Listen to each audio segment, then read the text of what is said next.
प्रकृति के इन शानदार नज़ारों के साथ आपका स्वागत और अभिनंदन है साहिब बंदगी।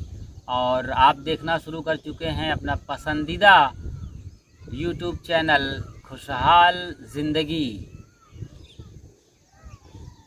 हम यहाँ पर पहाड़ के चोटी पर हैं।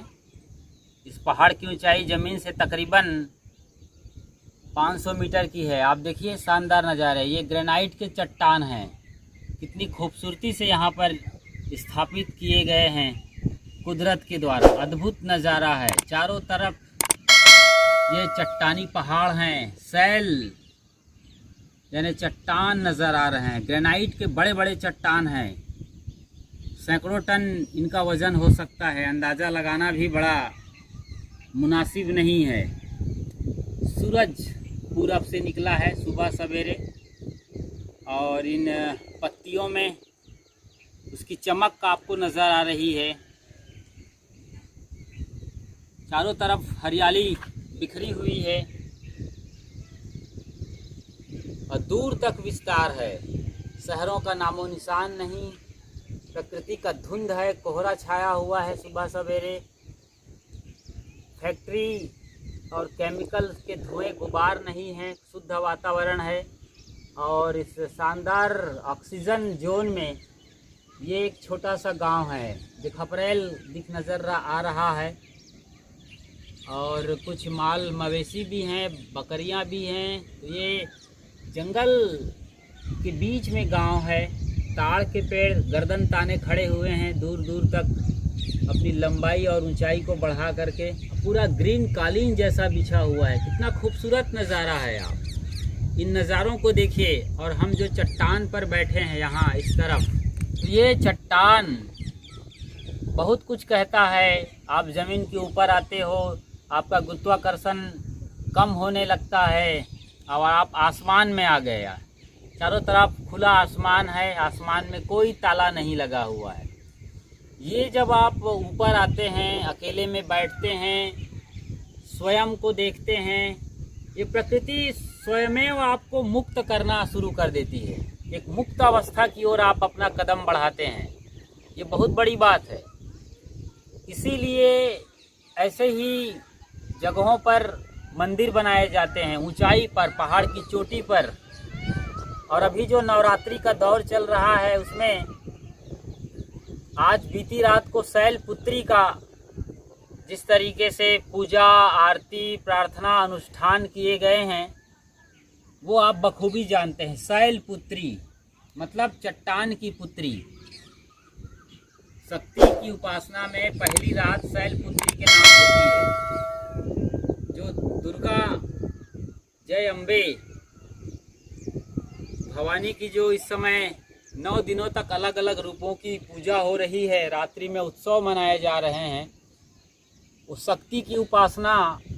दरअसल हमने जो आपको बताया कि स्वयं की चेतना को जगाने के लिए सारा आयोजन किया जाता है, लेकिन हम सब प्रतीकों में उलझ के रह जाते हैं। जबकि सच्चाई ये है कि जब आप पहाड़ के ऊपर आते हैं, ज़मीन से काफ़ी ऊंचाई पर, लोगों से, भीड़ भाड़ से दूर, स्वयं में, अकेले में, तो आपकी चेतना जगने लगती है। आप शांत और मौन होने लगते हैं और इसी के साथ आप अपने निकट होने लगते हैं, स्वयं के निकट। उपासना का मतलब ही होता है उप यानी निकट और आसन अर्थात बैठना।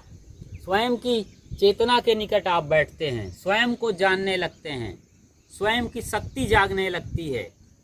और स्वयं की शक्ति को जगाना, पूर्ण रूप से समझदार होना, विवेक और विचार करना, हर चीज़ को सही तरीके से समझना ही जीवन का आनंद है। ऐसी समझ जहाँ कोई कचरा नहीं है, नासमझी नहीं है, गर्दा गुबार नहीं है, मान्यताओं का और परंपराओं का कोई बेड़ी नहीं है। आप हैं और प्रकृति है, प्रकृति के गोद में आप हैं। और दूर तक ये फैला हुआ शानदार नज़ारा है।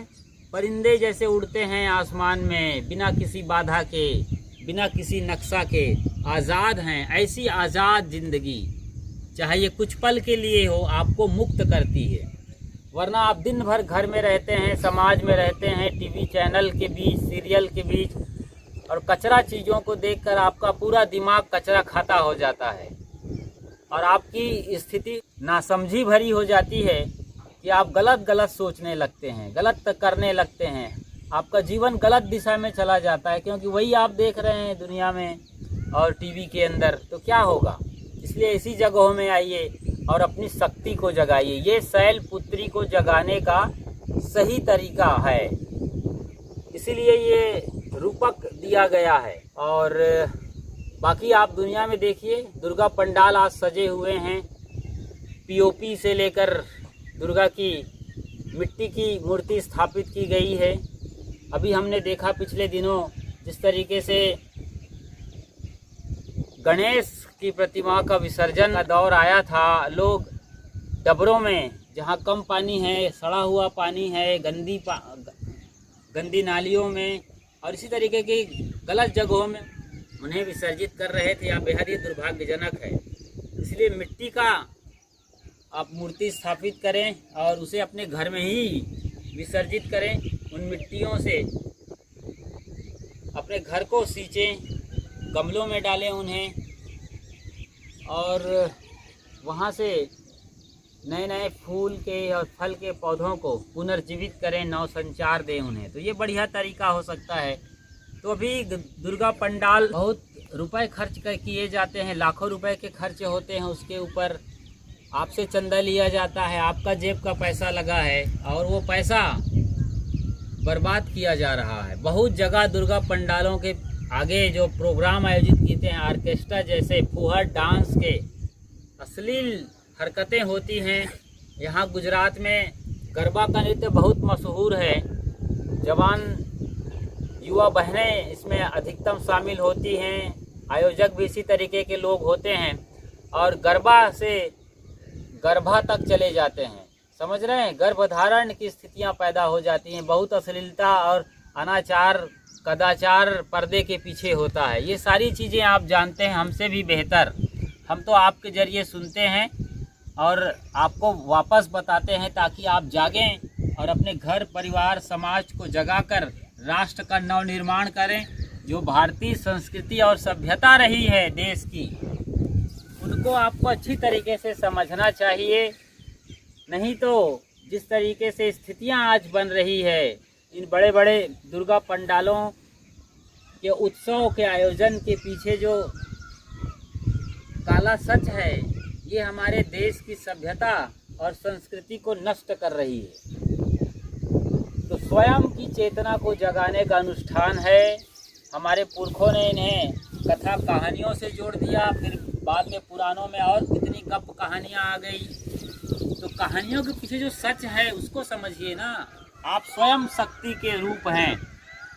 अपने घर में माँ, बहन और बेटियों की इज्जत करें, उन्हें उचित सम्मान और मर्यादा दें, उनकी ज़रूरतों को पूरी करें, उन्हें सम्मान के साथ, आत्मसम्मान के और गौरव के साथ जीने का मौका दें। तो सचमुच में आप शक्ति की उपासना कर रहे हैं। वरना केवल मंदिरों में और पंडालों में ही आप शक्ति की आराधना और उपासना करें और घर में आकर मातृशक्ति के लिए कसाई हो जाएं, तो यह उपासना और ये पूरा अनुष्ठान कोई फलदायी होने वाला नहीं है। घर में माँ प्यासी है, बूढ़ी है, माँ तरस रही है, प्यासी है, आप पंडाल दौड़ते हैं माँ की, भवानी की आरती के लिए, तो आपका फर्ज क्या होना चाहिए, आपको खुद सोचना चाहिए। तो जो मातृशक्तियाँ हैं, माँ, बहन, बेटियाँ हैं, उन्हें उनके गौरव के साथ जीने का मौका दीजिए, उन्हें सम्मानित तरीके से ज़िंदगी जीने के लिए आप प्रेरित करिए, तो ज़्यादा बेहतर है बनिस्बत कि आप दुर्गा पंडालों में जाकर इस तरीके की पूजा आरती करें। तो आपको समझना होगा और जानना होगा कि शक्ति की उपासना का मूल क्या है। पहली बात, आप माँ, बहन, बेटियों की इज्जत करें, सम्मान दें, उन्हें उनकी गरिमा और महिमा में प्रतिष्ठित करें, उन्हें शिक्षित करें, समझदार बनाएं, उनकी चेतना को जगाएं। इसके पहले ज़रूरी है कि आप स्वयं अपनी चेतना को जगाएं और दूसरा, उनके साथ किसी भी तरीके से अनाचार और कदाचार से बचें, जिसका जिक्र हमने पहले किया है। और जिस तरीके की खबरें आती हैं टीवी में ब्रेकिंग न्यूज़ की और अखबारों में बैनर हेडलाइंस की, ये बेहद ही दुर्भाग्यजनक है कि मातृशक्तियों पर जो सरेआम आज गैंगरेप जैसी चीज़ें हो रही हैं, उन्हें लूटा जा रहा है हर तरीके से, उन्हें नौकरानी समझा जाता है घरों में। ऐसे घर जहां उन्हें नौकरानी के तरीके से इस्तेमाल किए जाते हैं, तो फिर आपकी ये शक्ति की उपासना, दुर्गा की, शैलपुत्री की और आने वाले बाकी के दिनों में जितनी भी शक्ति की देवियां हैं, ये सब केवल धोखाधड़ी का खेल बन के रह जाएगा।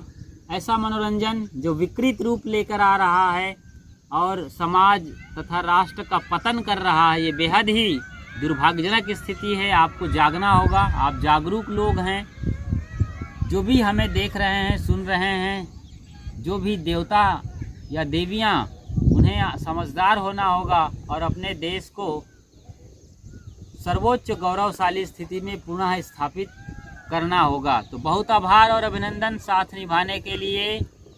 इन नज़ारों के साथ अब हम विदा लेते हैं, लेकिन विदा लेने के पहले एक सूचना आपको दिए देते हैं कि आप हमारे खुशहाल ज़िंदगी चैनल पर बिल्कुल नए हैं तो फ़ौरन सब्सक्राइब कर लीजिए, लाइक करिए, शेयर करिए और चलते चलते नोटिफिकेशन की घंटी बजा दीजिए, ताकि जैसे ही वीडियो अपलोड हो आपको उसकी फ़ौरन सूचना मिल जाए। और साथ में ऑल को भी प्रेस कर दीजिए, ताकि हर वीडियो आपके नज़रों के सामने फ़ौरन हाजिर हो जाए। बहुत शुक्रिया, बहुत आभार, अभिनंदन। साहेब बंदगी साहेब।